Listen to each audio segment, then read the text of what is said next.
Oi, gente, tudo bem com vocês? Vamos para mais uma aula de biologia com a professora Gabriele, né? Nessa semana a gente vai dar continuidade às nossas aulas de bioquímica e vamos estudar os sais minerais. Mas o que são esses sais minerais, né, gente? Se vocês olharem no Google, vocês vão ver que são substâncias inorgânicas essenciais para o funcionamento adequado do nosso organismo, tá? Mas o que quer dizer exatamente esse conceito, tá? Vou tentar esclarecer um pouco. Quando fala substâncias inorgânicas, a gente viu isso semana passada, são aquelas substâncias que existem naturalmente no ambiente, tá? Então, mesmo que não existissem seres vivos, elas existem, que é o caso da água, que a gente já estudou, e dos sais minerais que a gente está estudando essa semana. E assim como a água, né, os sais minerais eles são essenciais para o funcionamento adequado do nosso organismo. A água vai ter uma grande quantidade e os sais uma quantidade bem baixinha, mas mesmo assim, mesmo tendo tão pouco no nosso organismo, eles são muito importantes para o funcionamento, para que tudo ocorra bem, que o nosso metabolismo funcione bem. E tanto a falta, né, quanto o excesso de sais minerais também pode, inclusive, causar algumas doenças. Esses sais minerais eles vão ter origem a partir do solo, tá? Então, no ambiente, o lugar que eles têm principalmente é no solo. E nós, seres humanos, e os animais, a gente vai obter através da alimentação, tá? Então, a gente precisa se alimentar para obter esses sais minerais. Mas é claro, você vai pensar, então vamos comer solo. Não, gente, não façam isso, tá? Quem vai tirar esses sais minerais do solo vai ser as plantas. Então, as plantas tiram esses sais do solo através das raízes, né? Elas incorporam eles nos tecidos delas e, obviamente, a gente come as plantas, tá? Ou então come animais, porque quando chega nas plantas, eles passam para os animais, enfim, através das cadeias alimentares. Então, tanto quanto a gente se alimenta de vegetais quanto de animais, a gente está, né, conseguindo esses sais minerais, suprindo essa nossa necessidade de sais minerais, tá? Isso porque eles encontram-se dissolvidos na água, né? Especialmente água mineral, ó, aqui tem os sais minerais em um rótulo que eu achei na internet de água mineral, tá? Tem bastante sais minerais e nesses alimentos que eu falei, tanto de origem vegetal quanto de origem animal. E outra coisa que eu queria só destacar um pouco é que, ao contrário das outras substâncias que nós vamos estudar em bioquímica, né, como a água e as outras substâncias orgânicas que nós vamos começar a estudar na próxima semana, os sais minerais eles não são moléculas, tá? Eles são íons. Tanto íons formados, ou seja, estão na forma iônica, a gente chama isso de forma iônica. Tanto íons formados aqui, ó, por um só átomo, que é os que a gente vai focar aqui na nossa aula, tá? Aqui, por exemplo, a gente também tem íons formados por um só átomo, e o nome do íon, obviamente, vai ser o nome do elemento químico, tá? Tipo cálcio, magnésio, sódio, potássio, bário, estrôncio. Mas, só a título de informação para vocês saberem, mas isso não cai em biologia, não cai em Enem, enfim. Mas existem íons também formados por mais de um tipo de átomo, que são esses outros aqui que eu destaquei em amarelo que vocês estão vendo. E como esses sais minerais, então, vão ser encontrados no nosso organismo? Eles são encontrados de três formas. A primeira delas é dissolvidos na água do nosso corpo, então vão estar dissolvidos tanto na água que existe dentro das células, quanto fora das células. E nesse caso, eles vão participar de muitas reações químicas, muitas mesmo. Aqui eu coloquei uma dessas reações químicas, que é a contração muscular, né? Isso aqui vocês não precisam se preocupar por enquanto, mas a única coisa que vocês precisam, que é importante vocês entenderem agora, é que para que ocorra a contração de qualquer um dos nossos músculos, né, seja um músculo grande ou seja uma coisa mais pequenininha, tipo dar um sorrisozinho, piscar o olho, a gente vai precisar de íons de cálcio, que é o cálcio 2+, para mexer qualquer coisinha do nosso corpo, tá? A segunda forma é como componentes de estruturas de órgãos, né? Componentes estruturais de órgãos. Aqui eu destaco principalmente o cálcio e o fósforo, né? Que eles vão fazer parte dos nossos ossos. Aqui nós temos uma foto em microscópio de como é um osso, né? E aqui a gente tem essas bolinhas, isso aqui são células, tá? Nosso osso tem células vivas, mas boa parte deles é isso aqui que vocês estão vendo, que é a matriz extracelular.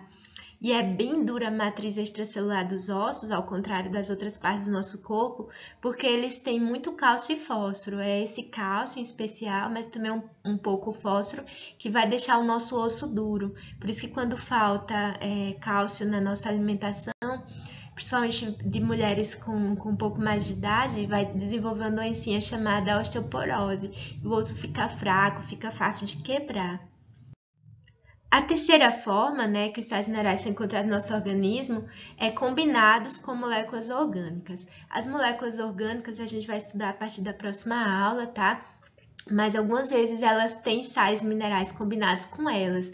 Em especial algumas enzimas, alguns hormônios, a gente também vai estudar isso mais para frente, como o caso os que têm iodo combinado, que eu já vou explicar um pouco mais para frente aqui. Além de outras moléculas orgânicas, aqui eu coloquei uma dessas outras, que é a hemoglobina. É isso aqui. A hemoglobina é uma proteína, tá? Que ela tem nos nossos glóbulos vermelhos, né? As células vermelhas do nosso sangue. E elas são vermelhas justamente porque aqui é a hemoglobina, né? Bem ampliada. Isso aqui não dá para ver nem mesmo no microscópio, aqui é só a representação. E essa hemoglobina ela é vermelha porque no meio de cada partezinha dessa tem um átomo de ferro. E o ferro é vermelho, tá certo? Isso é bem importante porque é esse íon de ferro, né, que é o ferro 2+, que vai servir para transportar o oxigênio no nosso corpo. Como eu falei antes para vocês, né, nós obtemos os sais minerais através da nossa alimentação. Só que é muito importante que a gente tenha uma dieta equilibrada, tá, gente? Equilibrada é uma dieta em que a gente nem come de mais nem de menos, tá? Com uma quantidade certa para o nosso peso, enfim. E que também que a gente chama de balanceada, que aqui tem tudo, tá? Vai ter frutas, vegetais, proteínas, grãos, tá? Mais ou menos nessas quantidades que vocês estão vendo na imagem, né? Então é bom que a gente, metade da nossa alimentação seja composta de vegetais e frutas, eles vão ter vários sais minerais, e a outra metade de proteínas, né? Carnes, enfim, e grãos, como por exemplo arroz. Só que às vezes, gente, infelizmente é necessário complementar com algum suplemento mineral, tá? O ideal é que a gente tenha essa alimentação boa para não precisar tomar suplemento mineral, mas às vezes é necessário. A minha filha, por exemplo, eu não consigo fazer ela se alimentar bem, ela é ruim de comer, tá? Aí por isso eu preciso dar ferro para ela não ficar com anemia. Ela já teve quase com anemia, mas com eu dando ferro diariamente para ela, eu consigo controlar isso, tá? E outra coisa que eu também dou é zinco, tá? Porque ele melhora a imunidade. Principalmente agora nessa pandemia de coronavírus, o zinco, né? Embora alguns estudos dizem que sim, outros dizem que não, mas enfim, em geral, muitos médicos falam que o zinco pode ajudar a deixar o nosso organismo mais forte caso a gente chegue a pegar o coronavírus ou outras viroses mesmo. Bem, gente, então de acordo com a necessidade diária de cada um dos sais minerais, né, que nosso corpo precisa, a gente vai estudar alguns deles nos próximos slides, a gente classifica eles em dois grupos, que são os macrominerais, macro quer dizer tipo muito grande, tá? Então são os que as necessidades diárias superam 100 miligramas, tá? 100 miligramas é tipo 1 grama dividido em 10, tá?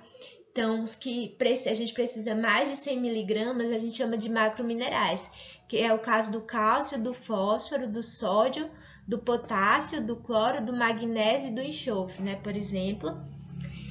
E microminerais, né, são aqueles que a necessidade diária é inferior a 100 miligramas, ou seja, a gente precisa menos de 100 miligramas desses microminerais por dia, tá? Que é o caso do ferro, cobre, zinco, manganês, iodo, selênio e do flúor. Bem, gente, começar falando do cálcio, que é o sal mineral que a gente tem mais no nosso corpo, é o mais abundante, tá? A gente precisa ingerir cerca de 1 grama de cálcio por dia, né? E ele vai ser encontrado no leite, né? Que a gente tem leite, derivados como queijo, além de iogurtes, enfim. Além de vegetais de folhas verdes escuras, tá? Vegetais de folhas verdes escuras sempre tem bastante sais minerais e também vitaminas. E por que a gente tem tanto cálcio no corpo, né? Porque ele vai fazer parte da constituição dos ossos e dos dentes, né? Como eu falei antes para vocês. Mas ele também existe dissolvido no nosso corpo, tá? E vai participar na água do nosso corpo e vai participar de reações químicas, como por exemplo os processos de coagulação sanguínea, tá? Então ele vai ajudar o nosso sangue a parar a hemorragia, que a gente chama isso de coagulação, junto com outros fatores também, que vocês vão estudar mais para frente. Além de participar da contração muscular, que eu já falei para vocês hoje, né? Mostrei lá na frente. Então a gente precisa de cálcio para mexer qualquer dedinho, mexer qualquer músculo do nosso corpo. E também da transmissão dos impulsos nervosos, ou seja, quando nosso cérebro manda alguma informação, tipo, pisque o olho, ou enfim, qualquer coisa que o nosso cérebro mandar a gente fazer, para que chegue essa informação no nosso corpo, enfim, a gente precisa de cálcio e também de alguns outros sais minerais. A carência do cálcio, que é a falta de cálcio, então vai causar debilidade óssea, né, e problema nos dentes, já que o cálcio faz parte da constituição dos ossos e dentes, então vai ficar mais fraco, né, os dois, tanto ossos quanto dentes, e vai causar também palpitação no coração. O fósforo é o segundo mais abundante, né? A gente também precisa ingerir cerca de 1 grama de fósforo por dia, e vamos encontrar esse fósforo também em leite derivados, além de carnes, aves, peixes aqui, né, tá representado, oleaginosas, né, que são, por exemplo, a castanha aqui, castanha de caju, castanha do Pará, avelã, amendoim, né, e leguminosas, que é, por exemplo, o caso do feijão, o caso de grão de bico. Então, nesses produtos, nesses alimentos, a gente vai encontrar o fósforo. E também vai fazer parte da constituição de nossos ossos e dentes, assim como o cálcio, né? Só que diferente do cálcio, o fósforo também faz parte de algumas moléculas orgânicas importantes que a gente vai estudar a partir das próximas aulas, né? Como é o caso dos ácidos nucleicos. Os ácidos nucleicos é o nosso DNA, tá? Por exemplo, e que é o nosso material genético. O ATP. O ATP é uma moléculazinha que vocês vão estudar mais para frente, mas bem mais para frente, provavelmente talvez até o ano que vem, que ela guarda a energia dos nossos alimentos, tá? Então, quando a gente precisa de energia, vai estar lá no nosso ATP. E o ATP tem fósforo. Além dos fosfolipídios, que isso a gente vai estudar em breve, né? Que são lipídios que fazem parte das membranas celulares das nossas células, tá? Tipo a membrana plasmática. A carência de fósforo, então a falta de fósforo vai causar perda de peso, que é anorexia, tá? Anemia, fraqueza muscular, dor e fraqueza nos ossos, né? Assim como falta de cálcio. Aumento da suscetibilidade a infecções, ou seja, você pega uma doença ou infecção mais fácil. Além de dificuldade de locomoção, tá? Essa dificuldade de locomoção é justamente porque interfere na nossa energia, aqui no ATP.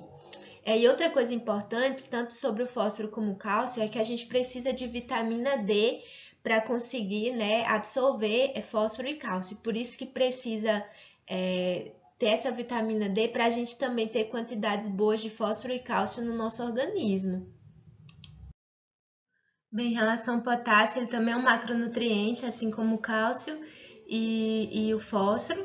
Só que a gente vai precisar de um pouco mais de potássio do que de cálcio e fósforo. A ingestão dele é para ser mais ou menos 3,5 gramas por dia, tá? Até mais do que o cálcio e o fósforo. E a gente vai conseguir isso ingerindo verduras, tá? Aqui verduras, frutas, principalmente banana, né? Abacate também. Algumas leguminosas, né? Como é o caso do feijão, grão de bico. Além de leite, né? Que não está representado aqui. E carnes. Mas por que o potássio é tão importante, né? A principal importância dele deve-se ao fato de participar da bomba de sódio e potássio. Ai, professora, que é isso de bomba de sódio e potássio? A gente vai estudar isso direitinho no próximo bimestre, tá? Provavelmente no próximo bimestre, quando vocês estiverem estudando a membrana plasmática. Mas só para vocês entenderem um pouco a importância disso, que é o que vocês precisam aprender agora, tá? Esse é um mecanismo que ocorre na membrana, né? Por isso que a gente vai estudar na parte de membrana plasmática, mas que ele está relacionado com a transmissão de impulsos nervosos, tá? Também com a contração muscular, isso juntamente com o cálcio, né? Também no equilíbrio hídrico, ou seja, ele vai ajudar a regular a quantidade de água que tem dentro das células, que tem no nosso corpo em geral. Isso tem a ver também com a regulação da pressão sanguínea, tá? Tem a ver com a quantidade de água, de íons dissolvidos, entre outras funções. É difícil a gente ter carência de potássio, tá? Geralmente a gente consegue ingerir a quantidade certa, tá?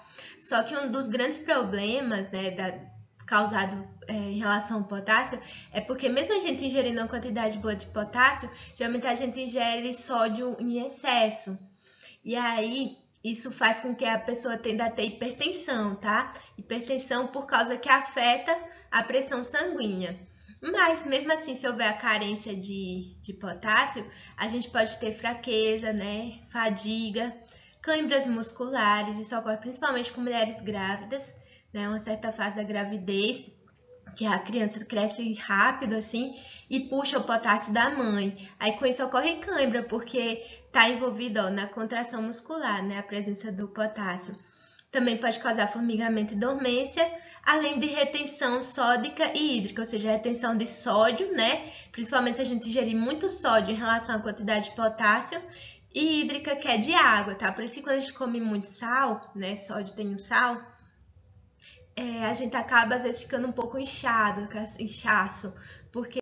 Porque o sódio, né, em relação à quantidade de potássio, ele vai causar esse inchaço, essa retenção de água no nosso corpo. Bem, gente, o sódio, né, mais um macronutriente, esse com a fama bem ruim, né, porque pode causar hipertensão. Segundo a OMS, a gente precisa de cerca de 2 gramas de sódio, né? Eu acho que vocês já sabem, o sódio ele vai ser encontrado principalmente no sal de cozinha, né? O sal de cozinha, ele é formado por átomos de sódio e de cloro, né? E a gente vai ter praticamente metade formada por sódio, do peso do sal vai ser formado por sódio, então a gente vai ter bastante sódio no sal de cozinha, né? Segundo a OMS, a gente pode consumir até 5 gramas de sal por dia, isso é o máximo, tá? O que vai equivaler a no máximo, os 2 gramas de sódio que eles pedem que a gente ingira. E esse sódio também vai estar em produtos industrializados diversos, tá? A gente acha que é só no sal, mas não é não, tá, gente? Em refrigerantes, bebidas açucaradas, praticamente tudo que é industrializado, a gente tem uma certa quantidade de sódio, porque eles fazem parte de muitos conservantes, tá? E assim como eu falei, né, em relação ao potássio, a grande importância do sódio está relacionada aqui à bomba de sódio e potássio, né? Sódio e potássio.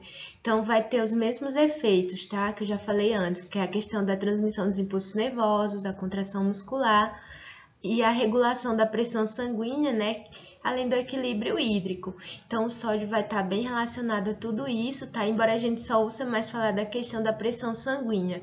Por quê? Porque quanto mais sódio a gente come, realmente a gente tende a comer bem mais do que é o certo, né? Mas o nosso corpo retém água. Essa água, boa parte dele vai ficar no sangue, né? Então, com mais sangue, com volume maior de sangue, a nossa pressão vai ser maior, tá certo? Isso vai tornar a pessoa, dependendo da situação, que a gente chama de hipertensa, né?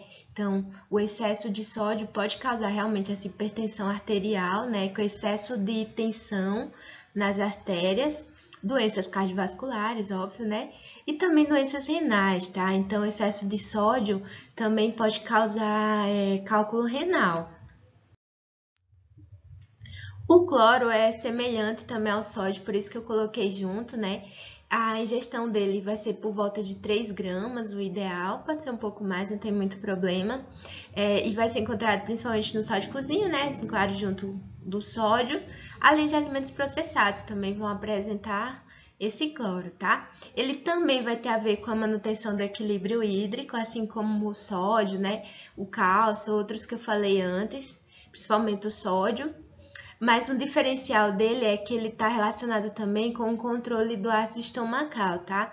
O nosso ácido que tem no estômago é o HCl, que a gente chama de ácido clorídrico. Então, ele tem cloro, tá? Então, a ingestão de cloro é importante para a gente ter uma quantidade adequada de ácido estomacal, né? Para fazer a nossa digestão lá no estômago. E também o cloro, ele faz parte, ele ajuda na regulação do nosso pH corporal, tá? Então, ele tem essas duas importâncias bem diferenciadas, que é a questão do ácido estomacal e do pH do corpo, né? Isso é questão que pode cair em Enem, vestibulares, porque é diferente de outros sais, nesse sentido. Aqui eu não coloquei a carência, porque é muito difícil a gente ter carência de cloro, tá? Se acontecer, vai causar, no caso, problemas digestivos, já que afeta o ácido estomacal, né? Também nos dentes, pode causar perda de cabelo, mas o excesso que é preocupante, porque ele destrói a vitamina E, que ela é bem importante também, a gente vai estudar isso em outras aulas, nas próximas aulas, né? E também vai interferir reduzindo a produção de iodo no nosso corpo, tá? Que tem a ver com alguns hormônios da tireoide. Bem, vamos falar do ferro, nosso primeiro micronutriente, né? A quantidade, então, que a gente vai precisar é bem menor do que os que eu falei antes, que são macronutrientes.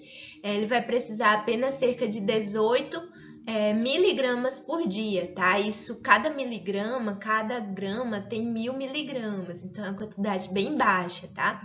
E a gente vai encontrar consumindo principalmente vegetais de folhas verdes escuras, tá? Fígado, né? Aqui fígado, carne, além de feijão, né? Feijão e outras leguminosas.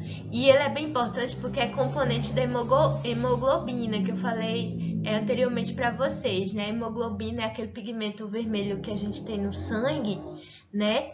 E ele é o que transporta o oxigênio no nosso corpo. Então, por isso que a falta de ferro, ela vai causar, então, anemia, tá? No caso, a gente chama de anemia ferropriva, que é por falta de ferro. Existem vários tipos de anemias, tá? Mas o mais comum, principalmente criança, né? É essa anemia ferropriva, que é por falta de ferro. O outro sal mineral, né? É o cobre.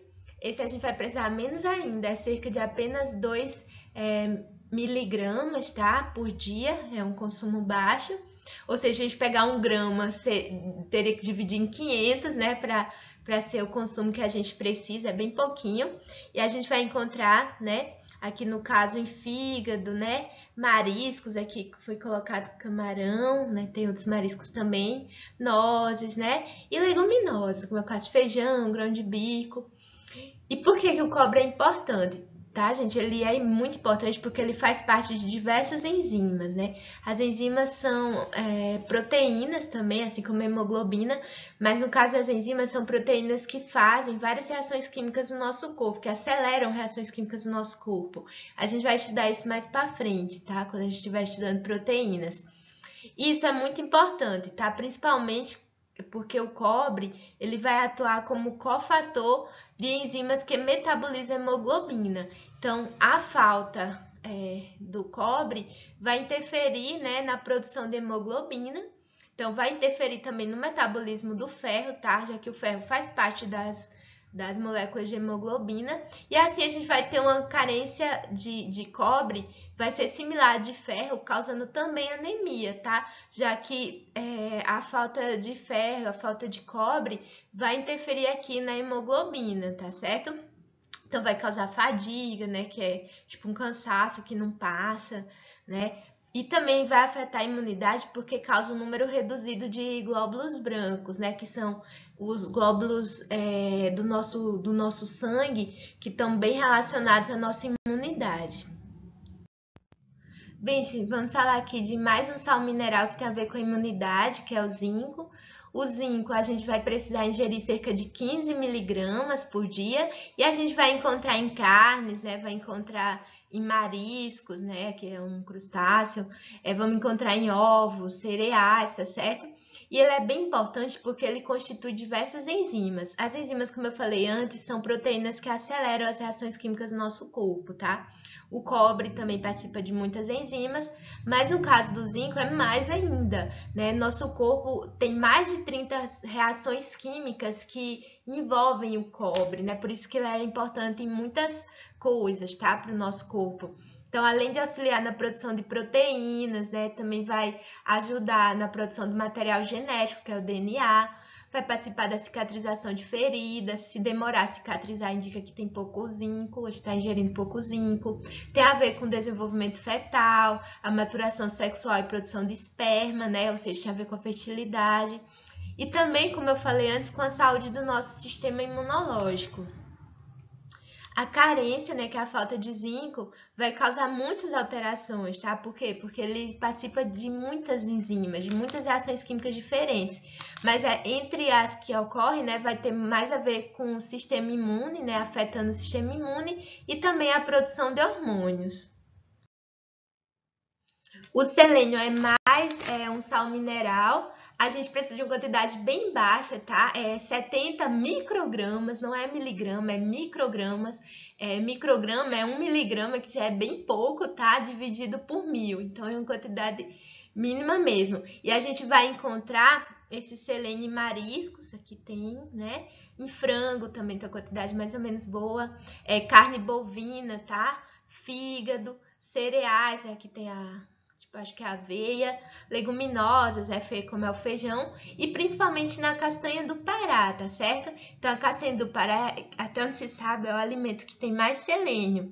Então, é recomendável até que a pessoa coma uma castanha de Pará por dia. Só que tem que ter cuidado para não comer demais, porque o excesso também pode ser perigoso. Mas por que o selênio é tão importante, tá? A função mais básica, assim, é que a gente chama de antioxidante, tá? Isso de antioxidante tem a ver, por exemplo, com envelhecimento, tá? Também vai fortalecer o sistema imunológico, assim como os que eu falei antes, né? Como é o caso do cobre, do zinco. E também ajuda a prevenir muitas doenças, tá? Muitas mesmo. Então, quando a gente fala em selênio, a gente pode ajudar na prevenção de Alzheimer. Acredita-se que de câncer também, tá certo? Além de ter muito a ver com o funcionamento adequado da nossa tireoide.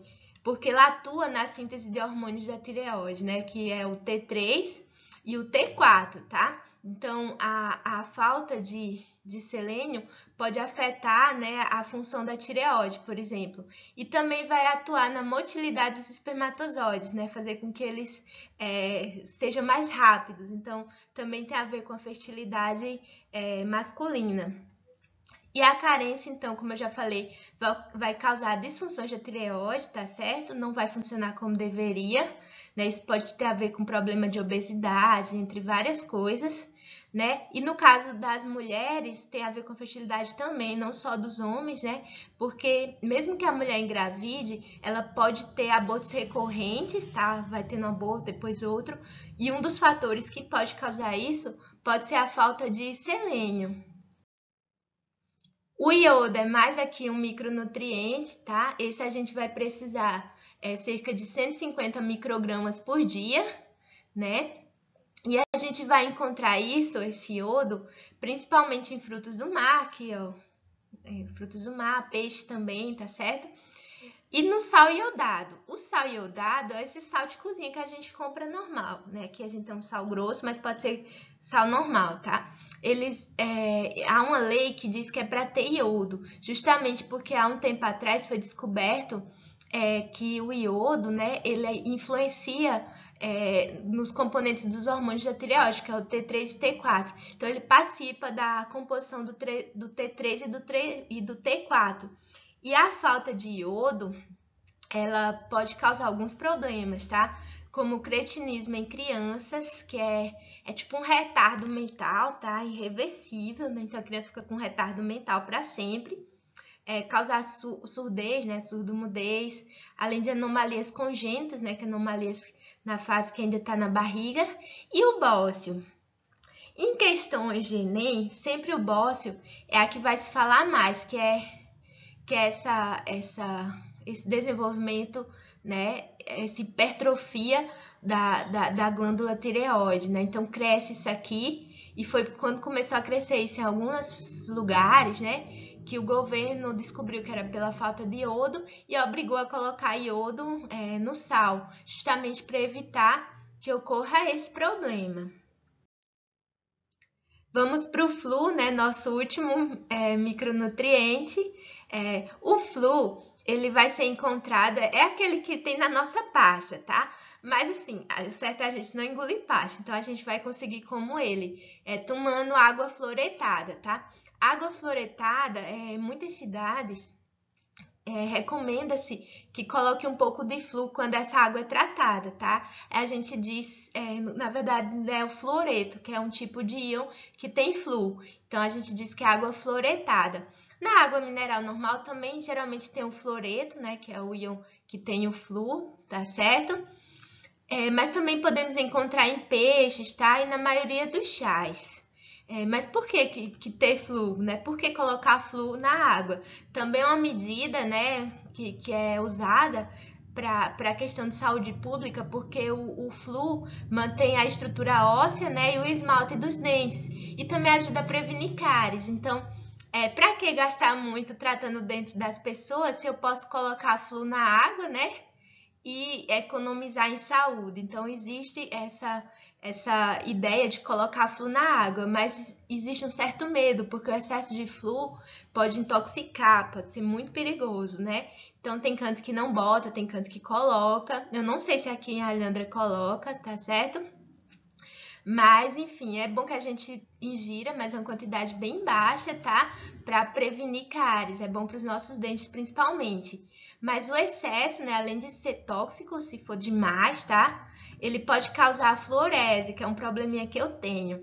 A fluorese é umas manchinhas branquinhas no dente, né, que se forma ainda quando você é criança, tá? Então, significa que quando meu dente estava se formando, eu engoli muito flu. Provavelmente, eu não lembro de comer pasta, mas provavelmente foi isso, tá? Ou então engolia mesmo, não cuspia adequadamente, né? Que são as manchas brancas presentes nos dentes das pessoas. Meu muito obrigada, né, para quem assistiu nossa aula até o fim. Para os meus alunos, lembrem de entrar na lista de presença e responder as questões. E eu peço a vocês que deu curtir, tá, na nossa videoaula para ajudar o canal, tá bom? Tudo de melhor para vocês. Continue se protegendo do coronavírus. Tchau, tchau!